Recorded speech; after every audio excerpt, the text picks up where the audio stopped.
Aviation-Quest.cc 101, wind 270 degrees, 10 knots, runway 27 left, cleared for takeoff. Aviation-Quest.cc 101, cleared for takeoff 27 left. V1, rotate. Positive climb. Aviation-Quest.cc, stories from above. The views shared in this podcast are personal and for informational purposes only. They do not reflect any employer or aviation authority, and nothing discussed here should be considered flight training or regulatory guidance. Please always refer to official sources. This episode may also contain product placement. For further information, visit our website aviation-quest.cc. We are recording this at September the 24th at 1300 Zulu time, and I am one of your two podcast pilots in command here at Aviation-Quest.cc.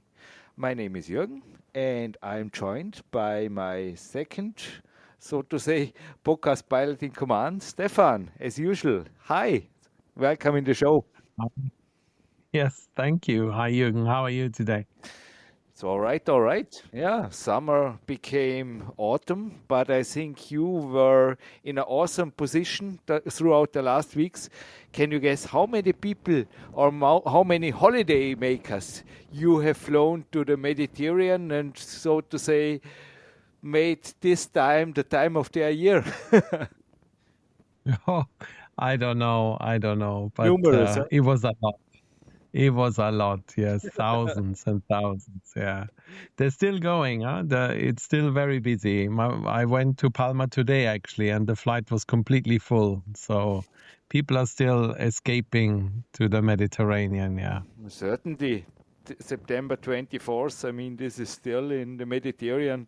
It's a great time. But well, we are now already in the 5th episode of Aviation-Quest.cc, and so to say, I don't know if it's the middle of our ongoing FAQ series. I don't make any suggestions here anymore, but it is part 4 of our FAQ series.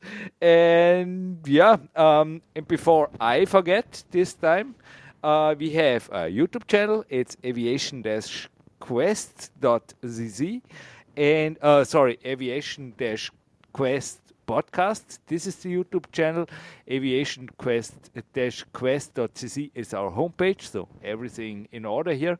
And I think we also have this time a video podcast version of this episode, Stefan. Am I right? Yeah, like always, there's a flight that's happening whilst you watch the podcast. And today we've gone to the US. We are flying from Chicago to Louisville, and it's a cargo flight operated by UPS, and it's operated by an MD-11. So I thought it'd be a nice flight within the US, cargo, and obviously one of my favorite aircraft. So I had to do it. So some Midwest spirit. Yeah, Chicago was an area I have flown a lot back in the days with the flight simulator. Sounds very, very familiar to me. Yes. I seem to remember in the old Microsoft Flight Simulator, that was the default airport, right? You always The started at... Makesfield, the little Makesfield outside, Yeah. and then there was O'Hara. This is, oh, wow, this must be a great thing for, I think, if you are looking for the ultimate challenge, I think Chicago O'Hara, if you ever checked out on this must be awesome. I don't know how many runways there are. I have no clue, but I don't know. Yeah. Back then, there was really, it was funny to fly around Chicago. Always something going on. Yeah, it was nice. Very nice. Cool. Good. So yeah, so that's the YouTube channel. So just so you know, there's a flight in the background to give you something to look at whilst we have our conversation. Well, and theoretically we are in the middle because we covered 5 questions throughout the last 3 parts of our FAQ series that's, as I said, ongoing. And Stefan, ready for question number 6? I am. Hit me. I will. It's a question that, at least the first question, will not hit you very hard because you answered it already in your FS Clips YouTube video about FAQs.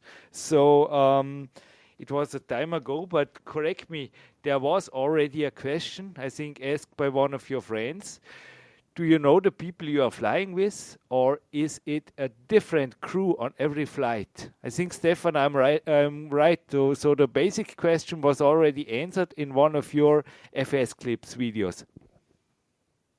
Yeah, it's actually a question I get asked a lot. Do you always fly with the same people, or is it different people all the time? And the answer is it's different people all the time. So whether you know the other people or not depends on how big the company is. So when I started off, I was based in Palma de Mallorca, and at that time we were a very small base. We only had 2 aircraft. We were only 40 pilots, and we all knew each other by name. And then obviously you know the crew every day. But now I'm in a different situation. We are, I think, 500 pilots.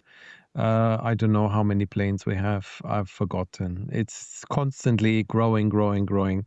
So I don't know anyone. It's very rare that I meet someone I recognize. So you meet, you fly, you say goodbye, and you either never see them again or you see them again after such a long time that you don't remember. So that's the thing with a big company. But to be honest, it makes it interesting. You always meet new people, and sometimes you do get along really, really well. And if both are willing, then you exchange numbers and maybe you meet for a coffee or something at some point outside of work. But yeah, and in the cabin, obviously we have way more cabin crew than pilots. So cabin crew, I have to say, I don't know. I literally don't know anyone. These are people, I don't know how many hundreds and hundreds and hundreds of cabin crew there are, and they're all from different bases. So you shake hands, you're polite, you fly, and you probably never see them again. So the answer to the question is no, it's not planned that you always fly with the same people. Whether you recognize people you fly with purely depends on the size of the company. Yeah, well, Stefan, this was the basic version of the question that you have already answered in a way like this. And now it's time for the in-depth questions. Adrenal, let's make some adrenals going on. No. Okay. I stay on the fair side. So let's start up easy. Does it make difference if you have flown with the same captain before? Because, as you implied in your answer, this happens. I think it does. We are humans, we are social animals. And especially if you fly with someone you get along really well, and you remember we had that flight to, I don't know, Milan, and it was a lot of fun. The whole flight already starts on a completely different note, if you know what I mean. I think that's just human nature. If you fly with someone you like and you enjoy and you've flown before, you work together really, really well, then the day is already, half the battle is won, so to speak. So yeah, I would say it makes a difference. The thing that still fascinates me in aviation is the fact that you can take 2 people that have never ever met each other before. You put them in a cockpit, which is a very complex environment, and they both work together like they have flown together for decades, because the procedures are written down so detailed, like every single sentence, every single call out, every single thing is written down, and we have to memorize every single step of the way. So actually, it doesn't matter if you fly with someone you've never met before, because everybody does exactly the same thing and everybody knows what to do when. And to me, it's still fascinating that all of this works, that you take a whole crew, 6 people, 8 people, depending on the aircraft, and they all work together like flawlessly. They've never seen each other before, but it doesn't matter. Everybody does what they have to do, and it works. So on a personal level, of course, it's always nice to meet someone you've flown with before, especially if you got on. But on a professional level, I would say, because the procedures are so well defined and written down in so much detail, and the airlines are so hot on making sure everybody follows the procedure by the letter. It actually doesn't make much of a difference. The flight will always be the same, whether you've never flown together or you've flown together hundreds of times. The outcome should always be the same. I was just smiling. So it's the complete opposite of our podcast. Because obviously I got some notes here about the questions, but as the listeners might remember, the premiere episode was completely spontaneous and it must be, yeah, so it's quite relaxing. So it's, so to say, also fantastic how this works out because nothing is planned, and in the cockpit it's the it's the other way around. Yes, yes. Which I think is why a lot of pilots, when you ask them for the hobbies, they do things that are the opposite. Yeah. I'm the same. In my spare time, I don't want to do something that is super structured and where I'm pilots do a lot of sports, they do a lot of creative things, they like, I don't know, being out in nature. So the opposite of all this highly structured, high strung environment. It's nice to work in. I enjoy it. It's perfectly, for me, it's perfect. It's the way I like to work, but obviously in my spare time. So this is perfect for me because this is the opposite, Jürgen, because we we literally just make it up as we go along. So this is great. Yeah, I mean, as it's also written down on our homepage, I am offering also pilots not only physical but also mental coaching, and this sounds for me mentally very, very healthy and yeah, perfect what you're doing here. But well, this Hmm. to this part, Stefan, ready for the next in-depth question? Yes, please go ahead. We spoke about flight simulator before, and I think also in general aviation, the word crew resource management is almost non-existent. And what you just described, I mean, in fact, you were building a perfect bridge to the next in-depth question. It's certainly an airliner, so to say, king. Um, how would you describe? I mean, you already gave a little bit an introduction into this, but how does this miracle work? You know, that really people of different nations and everything, they meet the first time and everything works flawless. I think this is, so to say, the short way of crew resource management, but you are certainly the man who is, yeah, asked here. So what's your answer to this from a personal point of view? Yeah, so crew resource management is a super interesting topic. If you go way back into the 50s and 60s, pilots were recruited by technical knowledge and by flying skills, and that was the only focus. And there were lots of accidents because interpersonal skills, let's put it this way, were not really ideal between those people. So now, when you get recruited by an airline, they take a huge amount of interest in your personality.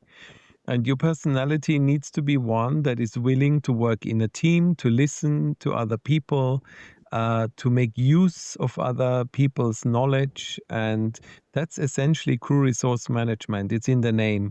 So when we are a crew, we work as a crew. And when we have a problem, then we solve that problem together. And yes, at some point, we need to make a decision. But before we do so, if it's not too time critical, we really use all the resources we have available. So we talk to the cabin crew, we discuss in the cockpit what's the best action we can take. Of course, we also have air traffic control. If we're on the ground, we have mechanics. So you really interact with as many people as possible. You collect all the information. You make sure communication is easy and goes both ways. So that has changed a lot. So now, whenever there is something that's not right, we just discuss it. We have a talk about it. Everybody gives their opinion, and there's no problem if there are different opinions, and that's how we usually reach then a conclusion. And this crew resource management, which is now a mandatory course that we have to take every 12 months, all the airline crews have to do it. So we do it together with the cabin crew. I think it really has helped a lot in terms of reducing misunderstandings that sometimes, unfortunately, can lead to bad outcomes. So I really enjoy the philosophy. I think, especially here in Europe, they're really, really big on it. I have the feeling it works really well. Everybody sticks to it. There's no ego trips anymore. People in the cockpit are usually very good at communicating. They're selected that way. There's a very open communication going on. If I don't like something the other guy does, I can tell him, look, I don't agree with this or whatever. And there's never a problem. And I think it increases safety a lot. Yeah. But as I pointed out, I think this is one of the main differences between, I flew, as listeners know, also gliders and motor gliders. And certainly there you are, a little bit like in the flight simulator. You are the pilot in command, and you decide. And certainly when you change to the airliners, I think this is really a huge step up, and maybe also a learning curve for people who come from general aviation. Any experience from this side, or is there, you certainly went straight into the airliner cockpit, but what's your take on that, Stefan? Yeah, we do get military pilots, and some military pilots were used to flying on their own at very high speeds and had to make rapid decisions on their own. And sometimes, especially when things get stressful, you can see them falling back into old habits, if you like. I can give you a specific example. I was in a simulator. Simulator checks are always very stressful. They throw everything at you, hydraulic failures, unreliable airspeed, everything, They put you in a really difficult situation to see how you deal with it. And I was flying with this guy, really, really nice guy. We got on really well. He used to fly the Eurofighter. Very, very capable pilot. And when it got really stressful, usually in a two-man cockpit, you never ever touch a switch without confirming with the other person. So even simple things like changing the heading or changing the speed, you grab the knob, you turn it, you say speed 250, you point to it, the other guy checks it, says confirmed, and then you engage it. So every single thing in the cockpit has to be checked by both pilots. And this guy all of a sudden started switching things on his own because he felt it has to be done quickly. And I had to say, hey, listen, you need to confirm this with me.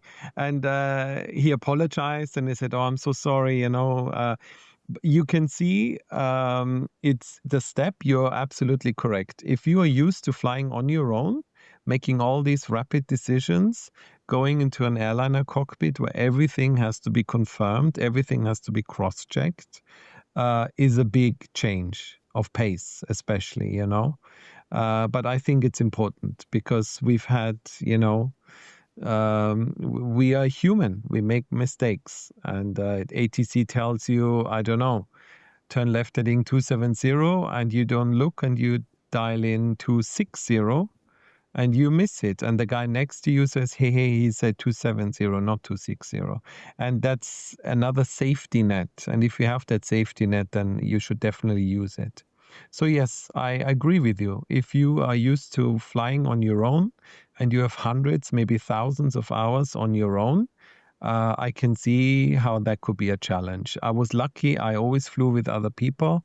I'm used to being with other people in the cockpit right from the get-go. So for me, that has never been a problem. Yeah. But Stefan, what we also pointed out in the premiere episode, that Aviation-Quest.cc is certainly also there for flight simulation enthusiasts, and you are one of Yeah. them.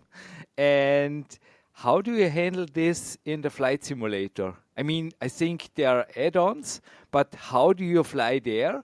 And maybe you have here some interesting tips, for flight simulation enthusiasts who are dealing with airliners like you in FS clips in the moment with the A320, to get the most experience or also the most realistic experience at the PC at home. Yeah, this sounds very odd, but one thing we need to train on a regular basis is what happens if your colleague has, let's say, a heart attack, right? And the cabin crew comes into the cockpit, they remove him to give him first aid, and you are alone in the cockpit. We have procedures for this. And believe it or not, I use those procedures when I fly alone on my simulator because these procedures create an additional safety net So to all, being all of alone. your FS clips videos are emergency videos. Exactly. I Wow. always use emergency This is a message. procedure. This is a message in the podcast. There's something new going on here. Wow.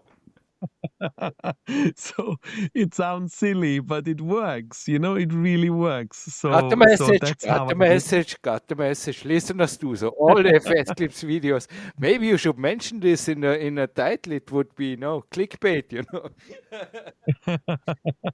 Yeah, I usually don't mention this because I think it would sound very strange. But yeah, that's basically it. That's the truth. That's how I fly in the sim. I use our emergency procedures for single pilot operation. Always serious here. Everything we say is absolutely serious here. No. Yeah. But back to my question, if somebody wants to be somehow, even accompanied maybe by a co-pilot or a first officer, Yeah. are there add-ons that are worth a look? Do you have any experience here? Or are they, I mean, there are certainly ATC networks, but I am not so deep into simulation, never been as you are, flight Yeah. simulation. Do you have any tips for the listeners? Well, there's some programs that give you a virtual co-pilot and you can set what they are supposed to be doing. And I believe the newest ones are now run by AI and you can give them voice controls. Like you just say flaps 1 and they set the flaps for you and everything and read back. Uh, I've never used them. What I have used is an app. I think it's called Shared Cockpit, where you actually fly with another person. So it was someone I knew who struggled with the A320. So we downloaded the app and we flew the A320 together. And it's quite funny because he was in a completely different country, but I could see him using the mouse and he could see me using the mouse and we could see exactly what the other person was doing in the cockpit. When I turn something, he can see it in real time. And we obviously spoke to one another and basically talked him through the flight. And so those tools exist. And so if I would imagine if somebody really wants to be super realistic, they could fly with a friend. And one is pilot flying, one is pilot monitoring. And you can, I mean, if both are professional pilots, you could literally do emergencies and everything and go through it exactly like in the real aircraft. So yeah, it absolutely exists. Yeah.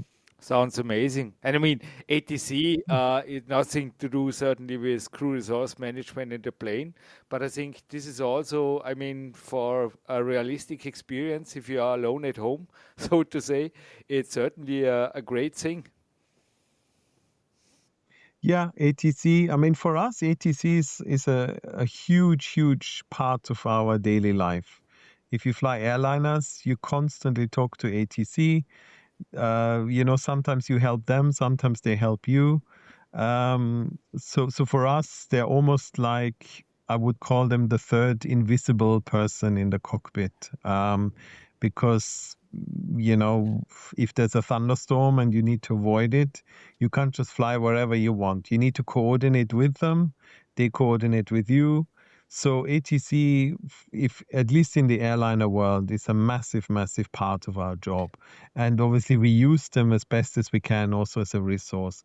I believe in general aviation and certainly with gliders. I don't know if you actually talk to the tower when you come back to Hohenems or something like that. To be honest, I have no experience There there. were basic call-outs back then, but I think I have to be a little bit more precise with my questions. I'm still in the Yeah. simulator. So what's your Okay. experience in Microsoft Flight Simulator? I think you fly in the moment with ATC, because also there, I think there Uh, are networks, they even cover X-Plane and Microsoft Flight Simulator, etc.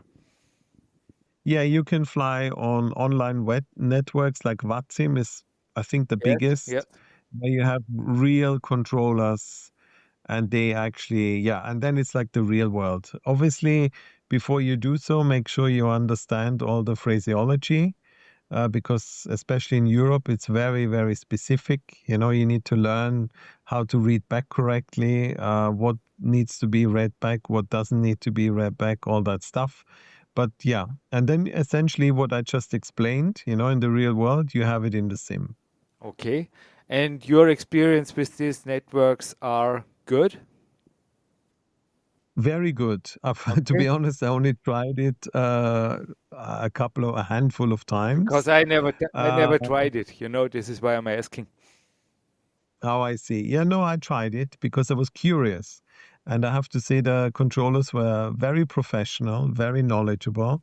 It was pretty much a one-to-one copy of the real world. You have to fly your SIDs, your stars. Yeah, you get all your clearances. You have to request departure clearance, and it's pretty much a one-to-one copy of the real world. Sounds amazing. The thing for me, the reason why I don't do it on a regular basis is simply that when I fly at home, I want to relax and I want to try different things, maybe try some, procedures and stuff. And on an online network, I don't think that's appropriate where people just fly from A to B. Stefan, we made it. We covered again one question. Easy going. And yeah, I have a little bit of special for the end of this episode. We also covered this topic in the premiere episode, that we are open for suggestions who we can interview or how we can make this channel a channel for you and more versatile. And I am today in the lucky state to have a giveaway here for the first person who writes us a message that leads to an interview. I leave it this way. Can you suggest yourself for an interview? Certainly you can. Just write in. The email address is aviation-quest.cc. You can also check this out on our homepage. You can also write us in the comment section of our YouTube channel. Again, that's Aviation-Quest Podcast. And I am wearing in the moment this energy tube of my long-term sponsor Kempter 7. It's a company here from Lake of Constance, Hart. And yeah, the tube I'm wearing, a reason for this is also 14 degrees and a lot of rain today. And this Kempter 7 energy tube will be sent to the first person who will send us a message that leads to the first interview. Good idea, Stefan. Sounds common sense. Yeah, sounds very good. Sounds very good. I'm curious to see what people will suggest and how realistic it all is.